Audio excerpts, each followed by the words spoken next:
কাৰ্বি পাহাৰৰ বকলীয়া ঘাটত শিক্ষয়িত্ৰী মাতৃ আৰু অভিযন্তা কন্যাৰ প্ৰশংসনীয় পদক্ষেপ। ঘৰতে নিজ হাতে ফেচ মাস্ক প্ৰস্তুত কৰি ঘৰে ঘৰে বিলাইছে বিনামূলীয়াকৈ। লগতে হাত চেনিটাইজ কৰাৰ প্ৰয়োজনীয়তা সোঁৱৰাই অঞ্চলজুৰি কৰিছে কৰোনাৰ সজাগতা।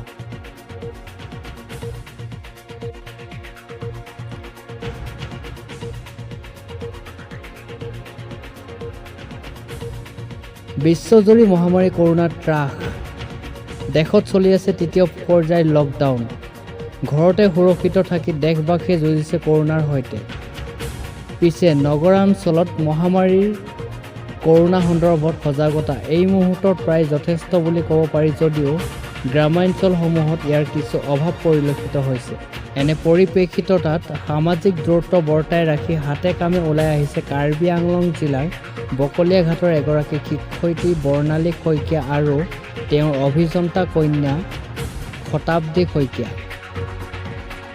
প্ৰথমে দুই মাতৃ কন্যাই লকডাউনৰ সময়ছোৱাত ঘৰতে নিজ হাতে বুজন পৰিমাণৰ ফেচ মাস্ক প্ৰস্তুত কৰে আৰু পিছত বুধবাৰে দিনৰ ভাগত নিজ অঞ্চলটোৰ প্ৰতি ঘৰৰ পদূলিয়ে পদূলিয়ে গৈ বিনামূলীয়াকৈ বিতৰণ কৰে ফেচ মাস্কসমূহ। মাথো সেয়াই নিজৰ হেণ্ড চেনিটাইজাৰেৰে ইজন সিজনৰ হাতত চেনিটাইজ কৰাই ইয়াৰ প্ৰয়োজনীয়তা সম্পৰ্কেও বিশদভাৱে বুজাই দিয়ে। বকলীয়া ঘাটৰ এই দুই মাতৃ কন্যাৰ বিনামূলীয়া ফেচ মাস্ক বিতৰণ আৰু কৰোনা সন্দৰ্ভত সজাগতাৰ প্ৰয়াস নিশ্চিতভাৱে মানৱ জাতিৰ এই সংকটৰ মুহূৰ্তত এটা ভাল পদক্ষেপ।